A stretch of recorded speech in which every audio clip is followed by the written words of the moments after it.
हाथी और बकरी। एक जंगल में एक हाथी और एक बकरी रहते थे। दोनों बहुत पक्के दोस्त थे। दोनों साथ में मिलकर हर दिन खाने की तलाश करते और साथ में ही खाना खाते थे। एक दिन दोनों खाने की तलाश में अपने जंगल से बहुत दूर निकल गए। वहां उन्हें एक तालाब दिखाई दिया। उसी तालाब के किनारे एक बेर का पेड़ था। बेर का पेड़ देखकर हाथी और बकरी बहुत खुश हुए।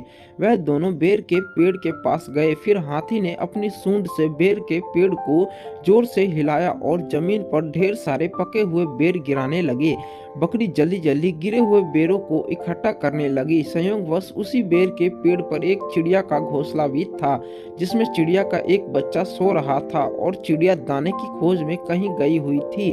बेर का पेड़ जोर से हिलाने के कारण चिड़िया का बच्चा घोंसले से बाहर तालाब में गिर पड़ा और डूबने लगा। चिड़िया के बच्चे को डूबता हुआ देखकर उसे बचाने के लिए बकरी तालाब में कूद गई, लेकिन बकरी को तैरना नहीं आता था। इस वजह से वह भी तालाब में डूबने लगी। बकरी को डूबता हुआ देखकर हाथी भी तालाब में कूद गया और उसने चिड़िया के बच्चे और बकरी दोनों को डूबने से बचा लिया। इतने में चिड़िया भी वहां पर आ गई थी और वह अपने बच्चे को सही सलामत देखकर बहुत खुश हुई। उसने हाथी और बकरी को इसी तालाब के नीचे रहने के लिए कहा। तब से हाथी और बकरी भी चिड़िया के साथ उस बेर के पेड़ के नीचे रहने लगे। कुछ ही दिनों में चिड़िया का बच्चा बड़ा हो गया।